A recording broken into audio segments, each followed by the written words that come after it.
Kenzo, c'est mon cousin. Sa maison, elle est juste là, sa mère, elle est là, ils ont grandi ensemble avec ma mère, ils ont le même coco, on a le même coco. Et Alonso, c'est pareil, lui, c'est par alliance, c'est son grand-père qui est l'oncle de mon père. Bon, on est comorés, on connaît tout ça. Donc voilà, nous, on s'est toujours connus, on ne s'est pas rencontrés, on s'est toujours connus depuis les couches, on se connaît.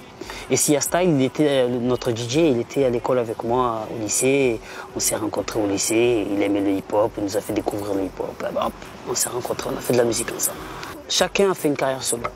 Ça nous permettait, et ça nous permet toujours, de pouvoir développer notre artistique personnel et aussi nos labels personnels. Moi, j'ai monté un label qui s'appelle Street Skills, Alonso, il a monté un label qui s'appelle TSE, Vince qui s'appelle Section Hunter. Ça permet de pouvoir sortir et mettre en avant plusieurs groupes.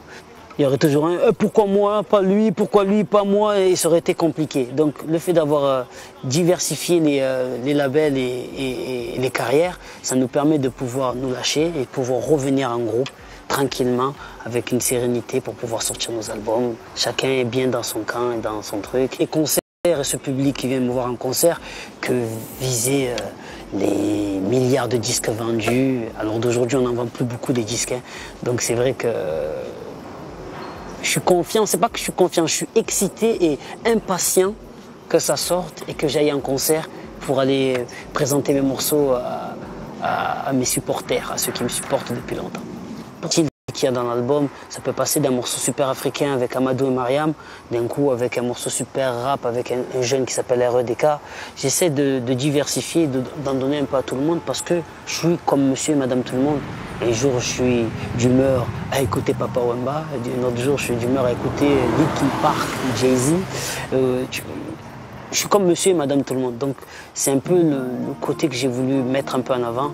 Donc je pensais que La Colombe, ça réunissait bien tout ça. Et en plus, j'avais fait un morceau il y a des années qui s'appelait La Colombe. Ça donnait un petit clin d'œil à mes fans des premières heures. Les racines comoriennes, moi, c'est comment t'expliquer. Il y a un morceau, par exemple, qui s'appelle Hiro Nakamura. C'est un morceau que j'ai fait dans l'album qui s'appelle Hiro. Où je dis que si j'avais le pouvoir de pouvoir revenir en arrière, je serais parti revivre l'indépendance des Comores avec mon grand-père avant qu'il meure. Parce que je savais que c'était le truc qu'il aimait, qu'il rêvait, il s'était battu pour ça. Le fait d'être là, de revenir dans le temps, le voir, le vivre ce moment, c'est important. Donc moi je fais beaucoup de clins d'œil à mon pays, à travers des morceaux, à travers des phrases. Et dans mon album, il y a une sorte de petite interlude qui va représenter beaucoup les Touarabes et les Madjilis et les Madjilis. Mais bon, ça, je laisserai les gens écouter un peu la petite interlude. Tu as vu, à chaque fois quand il y a les débuts de mariage ou de Touarabes, il y a quelqu'un qui arrive, c'est surtout dans les mariages, tu vois comment ça s'appelle, les musiciens qui testent les synthés, l'autre qui teste le micro. 1, 2, 1, 2, Garcibano, ok, 1, 2, 1, 2. L'autre qui commence à dire Gabo Saïdi Mourumbaba Gujo Ezamba Mbahingo Van Saïnou, donc on l'appelle, viens, l'autre tu attends les synthés, l'autre qui teste un peu, l'autre qui teste un peu. Et après d'un coup, moi j'arrive, je suis avec mes amis et je fais un peu le refrain de Chanambere, tu vois, Chanambere, tu attends mes collègues derrière qui font tu vois que ça rigole. Et avec plein de petits, un peu d'humour pour expliquer qu'on est comorien. Et ce morceau, cet interlude, il vient juste avant pour présenter un morceau un peu plus sérieux que j'ai fait avec Amadou et Mariam, que j'ai écrit par rapport à mes cousins comoriens qui souvent veulent venir en France. Et quand ils sont en France, ils veulent rentrer aux Comores vite parce qu'ils se disent que c'est beaucoup la galère ici. Ils croyaient que c'était, comme je dis dans le morceau, ils croyaient que l'argent il poussait sur le sol alors qu'ils voient que c'est très difficile.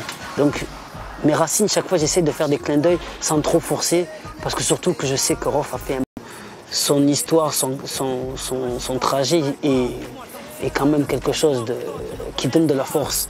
Ça veut dire quelqu'un qui essaie d'aller au-delà de ses limites, quelqu'un qui va vite, quelqu'un qui représente des coins pauvres, des endroits pauvres, qui réussit en plus avec le sourire, avec de l'amusement. Donc c'est vrai que c'est quelqu'un qu'on aime beaucoup dans le groupe. Donc on a fait un morceau, pas un morceau pour lui, mais un morceau